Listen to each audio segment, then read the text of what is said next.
Hello, everyone. I'm Brooks Rayford, president of the North Carolina Technology Association, or NC Tech, and I would like to welcome you to today's NC Tech Talk.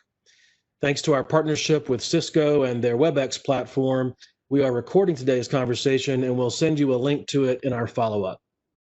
NC Tech has been incorporating virtual sessions as part of our overall programming, including this NC Tech Talk series, where we engage with key leaders from across North Carolina and beyond to talk about what's on their mind and how their organizations are adapting to today's environment. With North Carolina's tremendous growth over the past decade or so, we've seen many terrific offshoots of that growth. A couple of weeks ago, we tapped into the craft beer and alcohol industry, and today we're going to tackle the increased demand for professional sports in our state, with Charlotte bringing an NBA team to the state first, then the addition of the Carolina Panthers, and not long after, the Carolina Hurricanes. And with the popularity of soccer around the world, the addition of an MLS team was a natural. To that end, we're pleased to have Steve Malik with us today, owner and chairman of the North Carolina Football Club, as well as the founder of Greenlight Health. Our format today will start with some welcoming remarks from our sponsor, and then I'll take it from there to ask Steve several prepared questions. We invite you to use the Q&A function to submit additional questions for Steve, and I'll do my best to filter those and pose them throughout today's dialogue. Note that there is a separate chat function. Please use only that if you have technical problems or questions, and my fellow staff members will respond to those. But for questions you'd like me to pose, use the Q&A function. We also ask that everyone mute your audio unless you're speaking, and that we encourage you to select the speaker view option so you'll see the screen of whoever's speaking. To kick things off, I'd like to thank the sponsor for today's session, Cherry Beckert, and invite their partner, Credits and Accounting Methods leader, Ron Wainwright, and member of the NC Tech board, to say a few words of welcome. Hi, Ron. Hey, Brooks. How are you? Well, thank you. Cherry Beckert, we are very excited and proud to sponsor today's NC Tech Talk. Certainly from a sports perspective, we're excited to have Steve, a longtime friend, and excited about what he's bringing to the state of North Carolina. For those of you who are Canes fans, you know that we're soon to start the second overtime in our first game against the Bruins today. But on behalf of Cherry Beckert, a top 25 CPA firm, we hope you enjoy the Tech Talk today with Steve and Brooks. So at this juncture, I'll turn it back to Brooks and let's get started. Great. Thank you, Ron. And thank you for Cherry Beckert's support of NC Tech. I would be remiss if I didn't point out, if you're watching this live or anytime soon after, the annual NC Tech Awards is underway.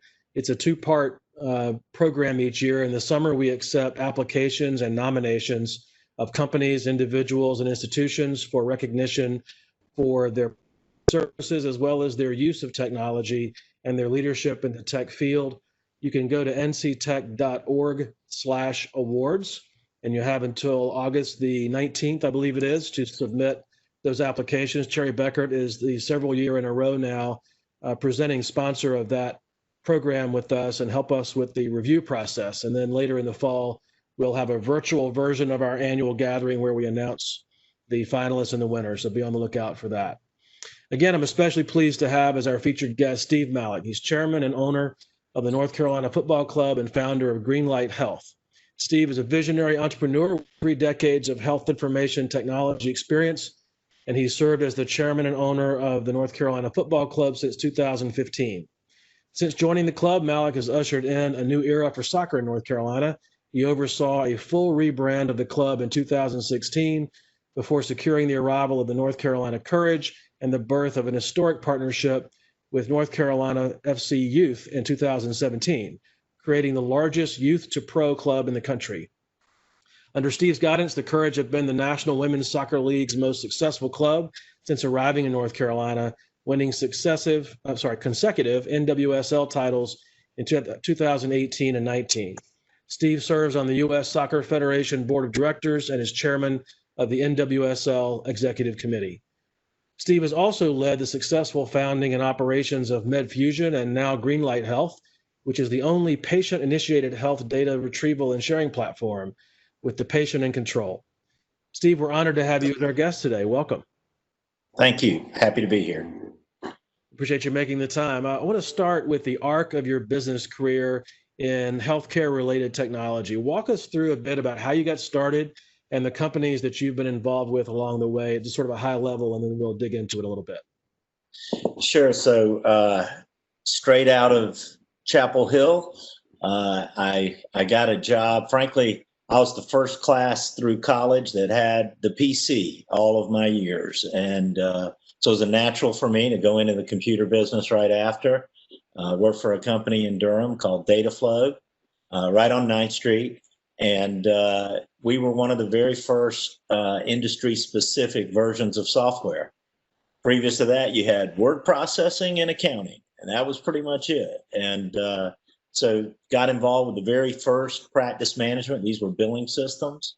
And I have been early to every party ever since in healthcare IT. I've done electronic health records. I've done full risk managed care.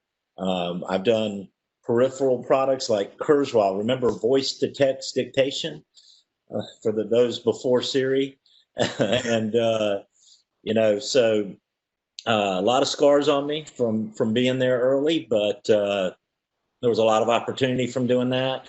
All of that sort of led to, I get more credit than I'm probably deserve for the patient portal business, but one of the very first, if not the first, way to interact with your provider online, self-service. Back then, I remember my mentor actually came to work for me, and the word portal wasn't even, something he thought I was saying porthole. So definitely, been early to a number of things in the health IT space. Now in data services, I used to say, so my investment banker actually, when we sold to Intuit, they actually hired him to sell it back to me. And I used to say I wanted to be that guy. I wanted to sell it twice, and now I am, having exited MedFusion in December, but rolled out as part of that a data services company. I'm super excited about everything that's going on around the digitization of patient records, and that's where I am today. Well, a related question would be, I guess, since you've been involved with a variety of companies, tell me about the role of, tell me about the funding mechanisms you use along the way. To what extent was it bootstrapped, investors, venture funds, or private equity? What's the mix you've used along the way? I've done it all. I could go Johnny Cash on you. I've been everywhere, man. But for me, it was really important early to bootstrap. I got quite a way down the road. I used to say early on, why would I try to raise $1 million when I could sell $1 million? And that was super important to get paying customers, and it allowed me to keep a lot of the equity in the business by doing that. We made a strategic shift along the way where we shifted from upfront software payment with relatively little software maintenance dollars to a subscription. And so I did take money because that was going to be a massive change to our cash flow. But it also grew the value of the business to be able to have more recurring revenue. Those VCs did quite well. We exited 18 months later when lots of others were challenged by the financial crisis. So that worked out great. And as well, along the way, I've raised capital. I've got my own VC firm, so I've put capital in from that perspective. Done private equity, and by the way, I think it's not necessarily capital raising, but when you incentivize your employees and do it the right way, I've done many different kinds of RSUs, options, other kinds of incentive stock compensation for the employees. And frankly, most of my success is coming on the backs of all of those hardworking people over the years. Well, that actually ties into the question I had for you next, and I was going to ask you about the sale of MedFusion. You spun out Greenlight Health Data Solutions. My question was going to be describe what Greenlight's business is all about, but I think I read that you have a number of people who were part of MedFusion who are now part of Greenlight, if I understand it correctly. Tell us about all that. Yeah, so we sold to NextGen, one of the largest partners that we had. And in that, frankly, I don't think I would have sold if I couldn't have spun out this part of the business. When I bought it back, one of my passions was empowering patients with their own data. And so being able to, continue with that business was good fortune, frankly, with everything that's happened. I think, the pandemic has created an acceleration in the digitization of a number of industries, particularly healthcare, and to be in a position where we're one of the only, if not the only company that pulls all your health records together in a digital format. It's, of course, it comes with its challenges, but at the same time, this was a vision. When we sold to Intuit, they do their Silicon Valley thing about what people really want. And a number over and over again, people kept saying, we want a mint for healthcare. We want a way to consolidate all of our records and have it in the palm of our hand. And while we're new, we worked on that ever since 2013, so from within MedFusion. And now to be able to focus on that entirely. Frankly, it was a little bit challenging when all of your revenue is coming from patient portals and you're spending a whole lot of money on something new.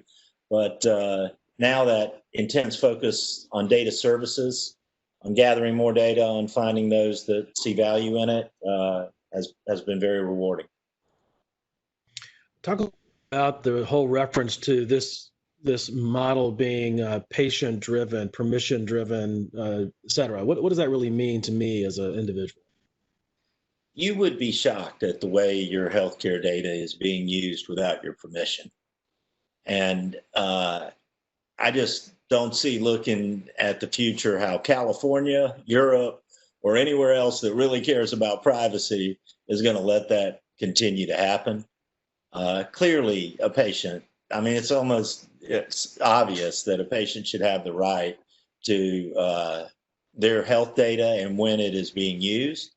There's currently laws about the de-identification of that data, but the truth is, just on your own individual basis, there are a number of times that you do authorize that. If you want life insurance, if you are going to have health insurance, that data is going to be out there, and we think the patient needs to be in control of permissioning that.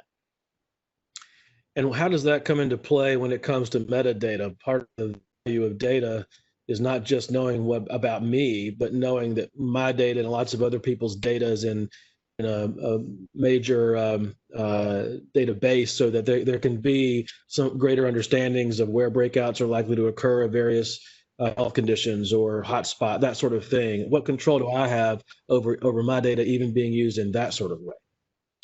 So unfortunately, not as much as you'd probably like if you knew how it was being used. But for us, we focused on that permissioning and the consolidation and normalization of that data because there are great uses of it. And what we've done is enable partners. So we have a partner, for instance, Luna DNA, and they marry all of your DNA data with your health, your lab data, your prescriptions, family history, et cetera, in a way that patients allow others to access that and do research. And so there's some great use cases out there of people doing it the right way.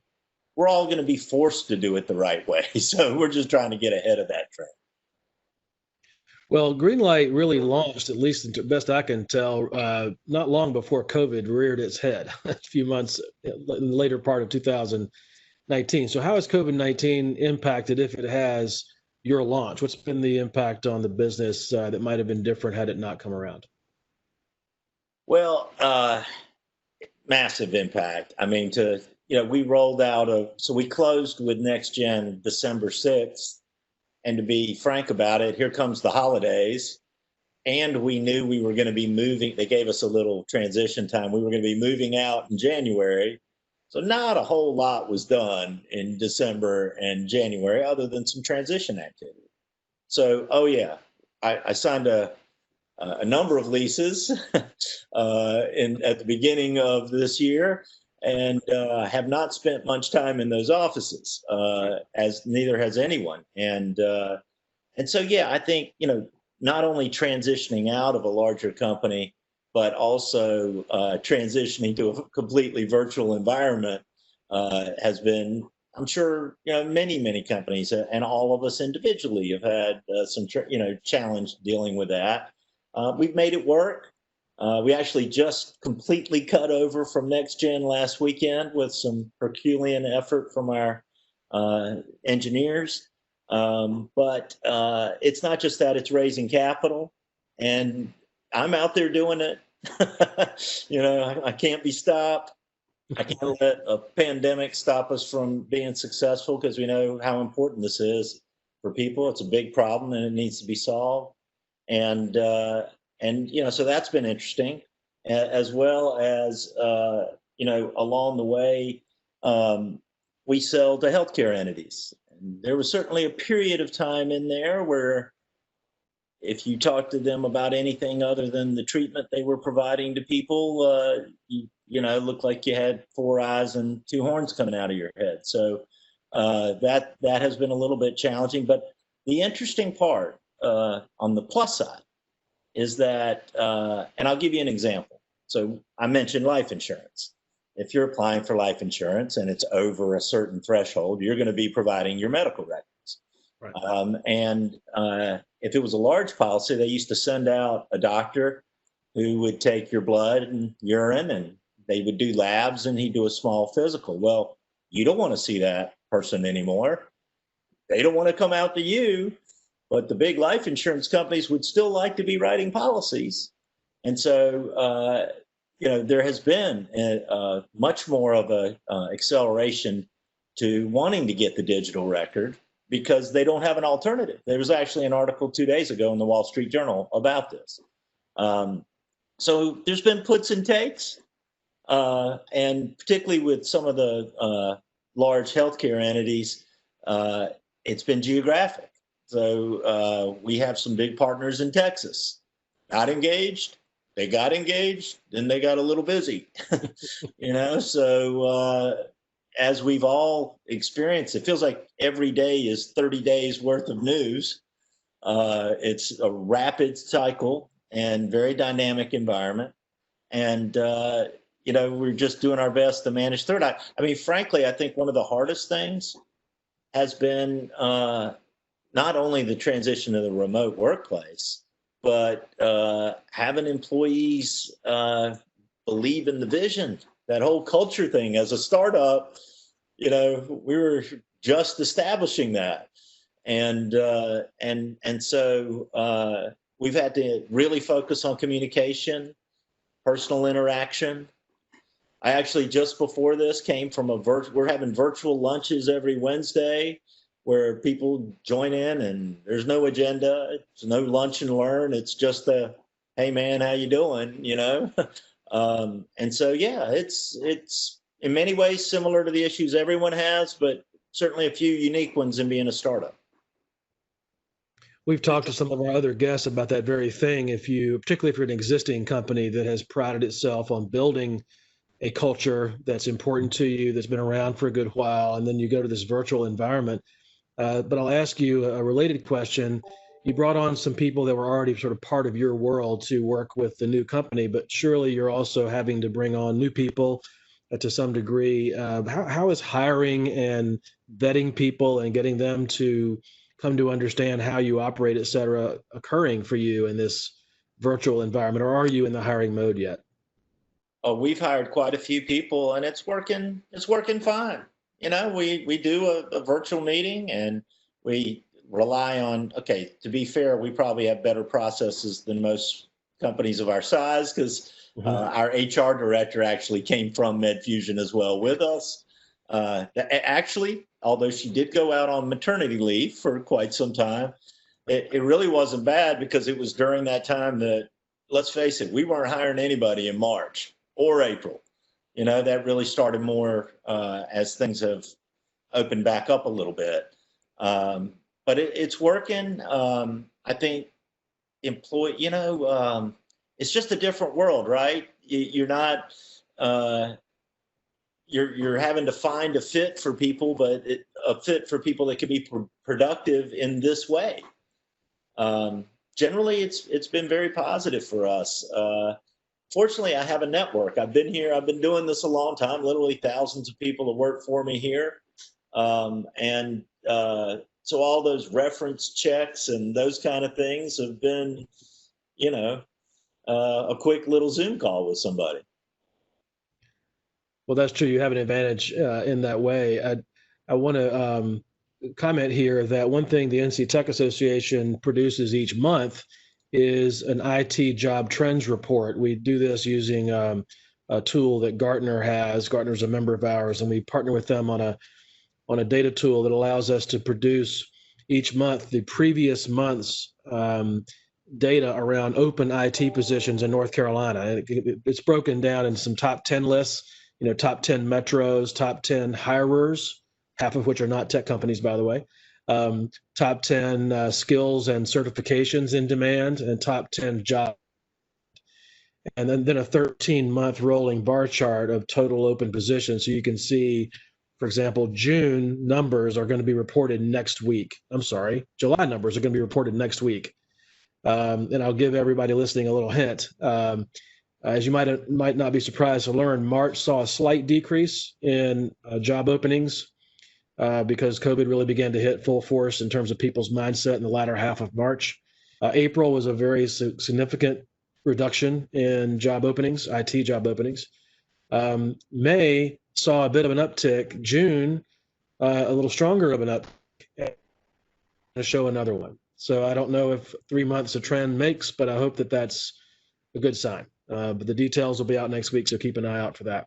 And I will say, just as a side note, almost every month that we produce the report, the top 10 hirers of tech talent, as I say, about half of them are not tech companies. People have to remember that the banks and other financial institutions, retail, everybody needs tech. And so some of the big hirers are home improvement chains and banks and other companies that don't come right to mind when you think of tech talent. So the competition for everybody you're trying to hire is really everybody.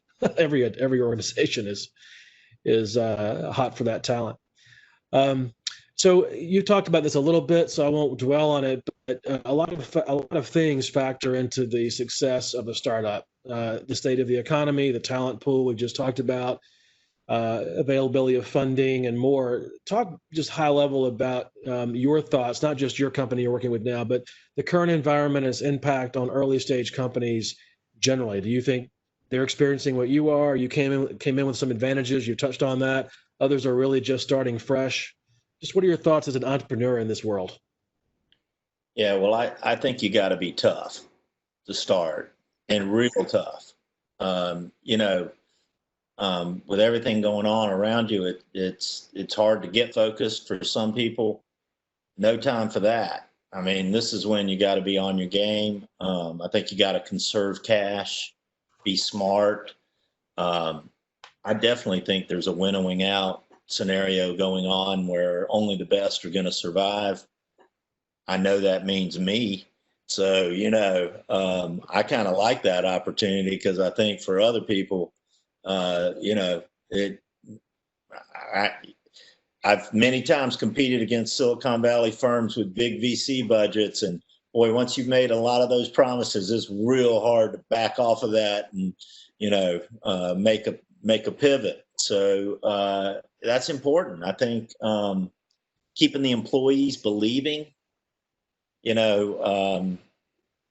When people get scared and there's uncertainty in the air, they want to go to something a little more solid, perhaps. And for me, a lot about what I'm doing is people believing in what we're doing, and who we are, and throw on the top of this some social awakening. I was involved with the U.S. Soccer Federation and allowing the athletes for the national team to kneel. frankly, if you'd asked me 3 years before, I think we're all kind of being educated around what's happening with the Black Lives Matter movement. And I think that also is a factor, because you talk about your employees, they want to know who you are. It's happening across our country. It's wild that it's happening at the same time as a pandemic. So I think that also creates, a big factor in the business environment. And for me, this may be overly tactical, but what all this means is getting closer to the problems and getting to the opportunities. I came into Greenlight, for instance, never imagining that I would be working as much as I'm working at Greenlight.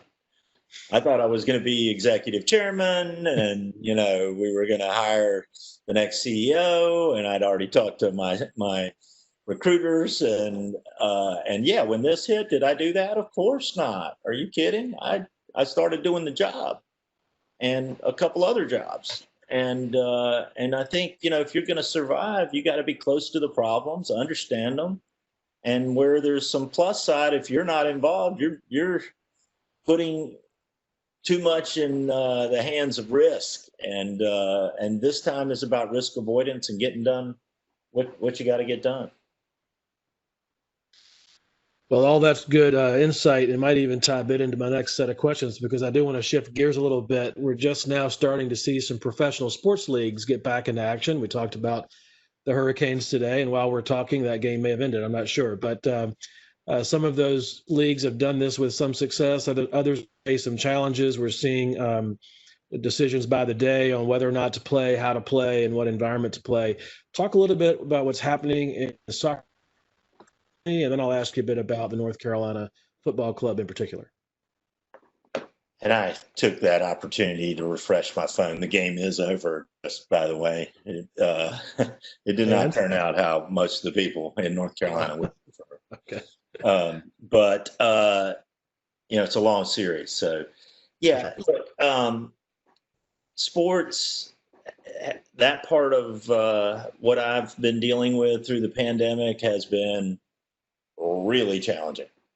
From a business perspective, we knew there was going to be no revenue. You're taking all the fans away. And then the question comes down to, why would you play?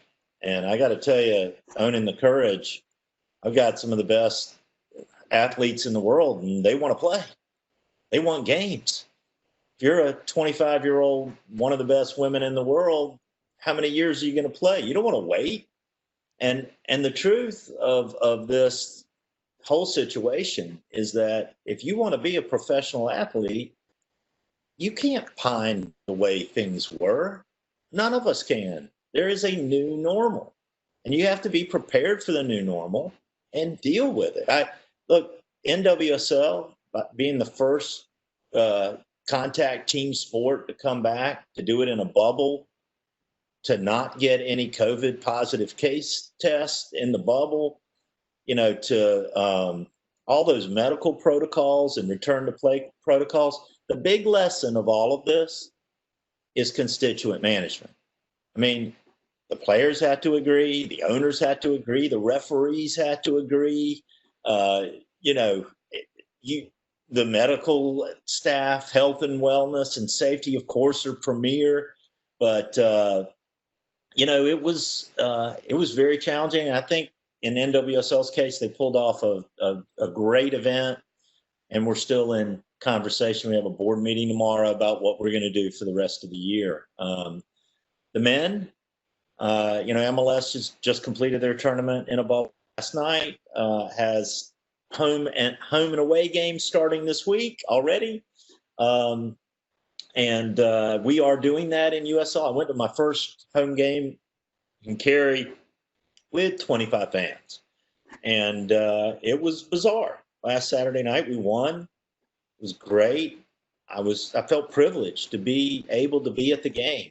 We all had temperature checks and face masks on. And frankly, we could have put a lot more people in the stadium than 25. We're being respectful of the governor's orders and all hopeful for that time when, fans can return. We're seeing what's happening with college football. I mean, these are really, really crazy times and very, very challenging because it's funny. A lot of people think, oh, the only reason you're playing is to make money. Oh, no, it's costing money to play. Are you kidding me? To put on that show with no fans? So it's certainly not about that.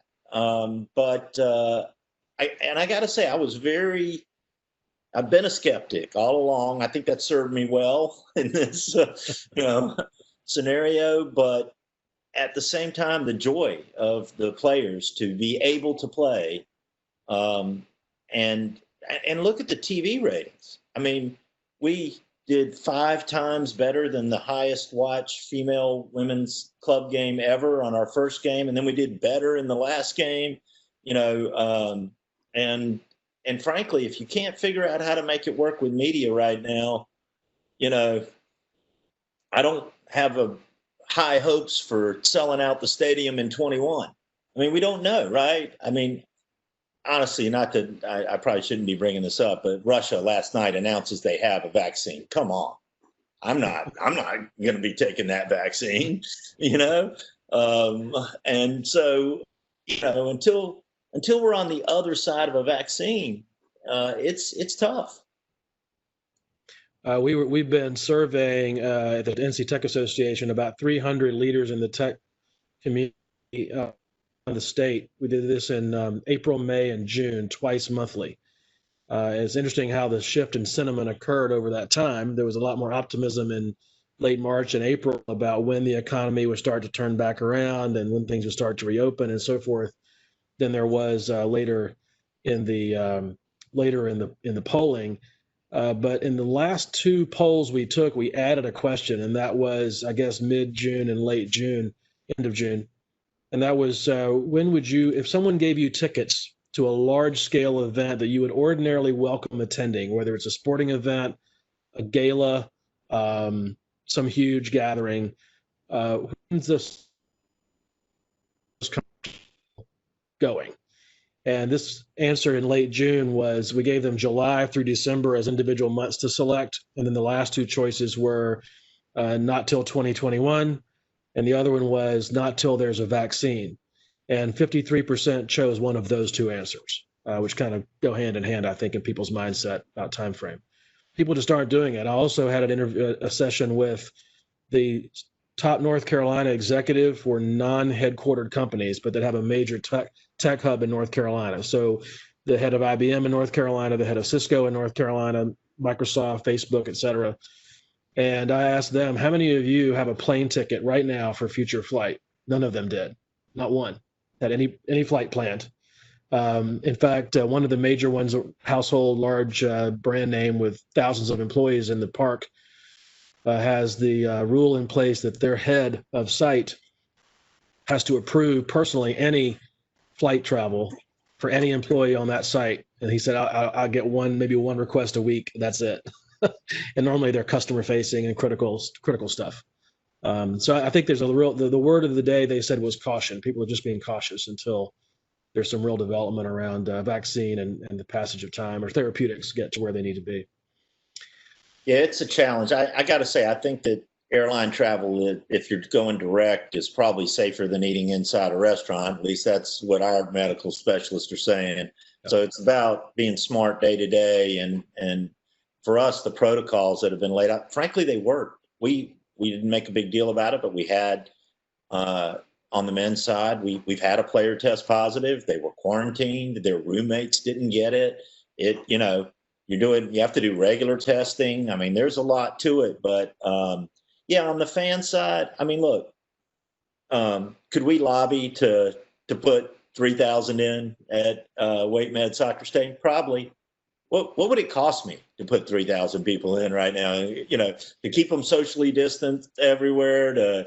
It's just, we're proceeding with great caution, and it's certainly not about the revenue. It's about the health and safety concerns. And fortunately, both. Our men were the national game of the week on ESPN Deportes Saturday. There's more announcements coming up. We were all happy to be watching some sports because I had worn out Netflix, Hulu, Prime, and CBS All Access. I've seen everything I want to see. And it's not like they're making too much new stuff right now. It seems like, okay, I can't wait for Mulan to come out. Apparently Disney's going to do that. I have Disney Plus too. I got 3 daughters that are into it. So, we all need sports. They rally and allow us to come together.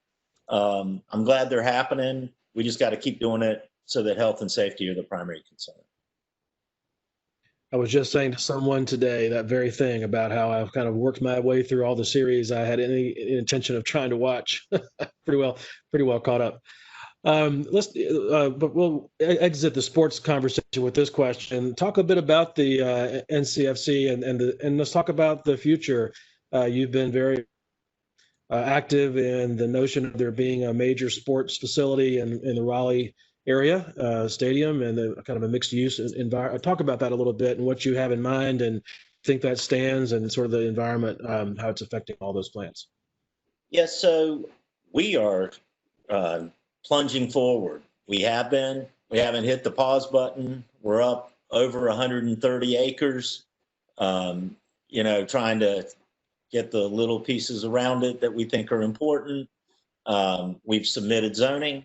We're deep into that process. I'm very appreciative of Kane Realty and his staff. The city has worked with us through this as digitally as they can. Mm-hmm. This is a partnership. We've got incredible green space, and there's transportation issues. And what's really unique about this is it's not a development. It's a district when it's that big. And so we've had great planning, very excited about what we continue to work on. But let's also be real. I am not chomping at the bit to put the biggest stadium that I can put in when I don't know that people are going to be able to come back, and there is, a number of factors in the financing that probably realistically push the stadium out a little while. So we're going forward. We're going to build the place. Kane's done a great job at that. I'm not saying it's going to look like North Hills. It's going to be much grittier, but and more urban. But at the same time, we're on track, and it's important that at some point, I think Raleigh needs to have a facility downtown that was designed to move traffic in and out and let people come together. And frankly, yes, it's soccer, but actually the last live city council meeting, the last county commissioner live meeting, JLL presented their report that was very positive on a number of events, festivals, concerts. They literally went through each individual kind of thing. And we'll get back to entertainment. I think Netflix is a good bet right now if you're buying stock, but at some point, we're all going to want to do more than just sit in our houses. For sure. This has come up in the news recently after we scheduled you, but before today, ongoing discussions about what ultimately happens with the PNC Arena. Is there still some possibility of a future move downtown? In your planning and your discussions with the city, does the subject of complementary sporting venues come up as you talk about this venue that you're particularly attached to? Absolutely. I'd welcome a scenario where we get the Canes downtown as well, and or arena type sports. Mm-hmm. And we have enough land. And frankly, the best part about this location is it is our premier entrance into downtown. The roads are in place. We can handle a lot of volume, and traffic concerns are always critical. To be right along the highway is a big benefit. Well, this has been a great conversation. A couple things. One, I want to point out that just today, I believe the Inc. 5000 list has been released. So Inc. magazine, for those who are listening, puts out a list each year of the 5,000 fastest growing privately held companies in America. And this year, there are 139 North Carolina companies on the list, which means we've outperformed the raw average of where we ought to be, which is good. The North Carolina Tech Association about 5 years ago realized celebrating in an organized way the North Carolina recipients of that honor. So we have been putting on an event each year. It won't be an event this year, but an event each year called NC Tech Celebrates. So NC Tech celebrates the Inc. 5000 winners in North Carolina. It's a wide mix. As you know, Steve, entrepreneurs aren't all tech. Sometimes it's a landscaping company. Sometimes it's a real estate firm. It could be any number of types of companies. And so we invite them all to come to the Triangle and have an evening celebration where we feature them, highlight them. So we'll have to come up with a unique way to do that this year. But the list is just out, as I mentioned, 139, which I think is a bit higher than it's been on average in the last few years. So that's encouraging. So I'd encourage everybody to check out the list and see who is on it. And then lastly, I'm going to ask you to pull out your crystal ball. You making some smart decisions and maybe some smart guesses along the way. But how do you see the year playing out and the coming year playing out economically, both in North Carolina and nationally? What's on your radar? Well, of course, it's an election year. And after what happened in the last election cycle, the last presidential cycle, I'm going to say that my crystal ball is pretty cloudy. I mean, one thing I've come to, we've all probably come to realize in the last 6 months in particular is expect anything. Whatever prediction I might make is not going to be right. It will not age well. I think more about this as post-vaccine and, prior to vaccine, as opposed to say 2020 and the next year. I mean, and the reality of that is that it's got to get widely distributed, right? I mean, my kids today, 2 of my 3 kids went to school today, and I'm counting on having the sniffles in 3 days. I mean, who knows, I mean, here we are with a grand experiment. We continue to push forward.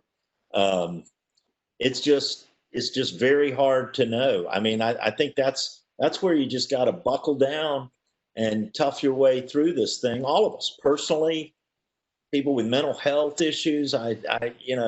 Who amongst us has not had a dour moment in this, in this environment? And the other thing besides the election, which it just feels like, the earthquake. I mean, it's like, what's going to happen in this year that, it's nuts, hurricanes, etc. I mean, it just feels like the big thing is there's a profound change in the way we work. And, there's things that on the other side of this aren't going back to the same way. I mean, even if so we're building a big development. I think people want more green space. They want to eat outdoors. They want to, be able to, if you lived in a little box apartment, boy, you're probably really, anxious to get into the great outdoors a little bit, And so I think it's the big thing in predictions is, hey, what have we learned about this? What's going to be different? How do you adjust, optimize for that? Well, I think you probably share with me an optimism, though, in general, and you probably share with me an optimism in our region. Both Forbes and Moody's recently ranked both Raleigh and Durham separately. They are their own metros as far as the U.S. is concerned, as top 10 metros best positioned to rebound from the economic impact of COVID. So I think we're in a place where the fundamentals are pretty good, and it's a good place to be for when things do begin to rebound. I'm really glad that you're a big driver of that and a part of that, and it's great to have you as a guest today. I appreciate you giving us a little bit of time. We are at the end of our time, though, so before we adjourn, I want to remind all of our listeners to check our site for updated and new offerings at nctech.org/events, where you'll find a lineup of over a dozen future NC Tech Talks with various leaders. Some of them are past, and you can watch them recorded. Others are coming up. You can register for those. Thanks again to Cherry Beckert and Ron Wainwright from our board for sponsoring today's session, and of course to you, Steve, for your time and insights, and to all of our viewers for joining us today. Have a great rest of your day. Thank you.